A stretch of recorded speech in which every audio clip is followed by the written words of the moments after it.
Inequalities are very easy to graph on the Inspire, especially if you can change the way that you input them into a relationship. We're going to add a page. This page is going to be a graph. Luckily in this situation all of our graphs have y by themselves. Biggest trick you need to know is you can erase the equal sign and replace it with the appropriate symbol. Then type in your equation. You'll notice that it shows up. It's a nice line. It's a solid line when I hover over it. You'll notice that if I try to look at the table, it's not available. If you want to find specific coordinates along this line or this boundary line, the best way to go about that is to do Menu, Trace, Graph Trace. And now you can move your coordinate cursor by pushing left and right to find coordinates around there. The other thing that you can do is if you just type in x values and hit enter, there's the coordinate 2, 0. What's the coordinate when x is 4? I'm going to type in x equals 4, 4, 2. Any number I type in is going to be interpreted as an x value, and it will actually give me the coordinates related to it. In this question, we also want to graph a second relationship. Specifically, y is greater than -1/2 x minus 1. I'm going to press tab to bring up the relationship screen, and now I can type in this and exactly y is greater than negative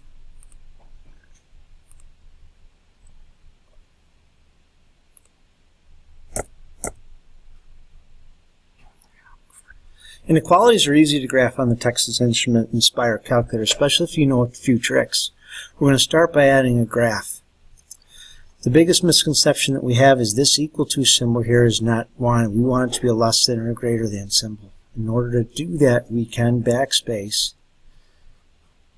This is actually going to give me the capability by hitting Control equals to type in the specific value that I want. In this situation, I want to do y is less than or equal to x minus 2. The calculator immediately does a very nice job graphing it. But the problem is if I try to look at the table by pressing Control T, it tells me there's no function available to display because this isn't a function. The x values have a whole bunch of y values that are associated with them.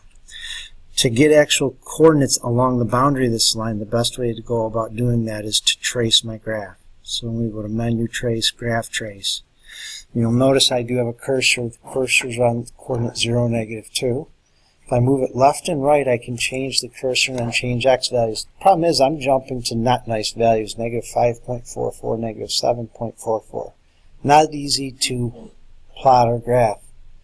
If I type in a number, for example 2, and hit enter, it's going to jump and give me the coordinate associated with that x value.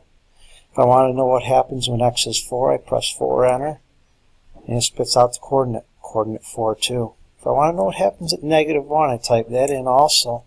And this is going to allow me to get a boundary line. The other thing that you need to make sure of is whether do I have a solid line or a dotted line when I hover over it. And if I move my cursor entirely above it, you'll see that this is a solid line. Now we're going to discuss how do I graph a greater than equation. To do this, I'm going to press tab. I'm going to get rid of the equal sign again.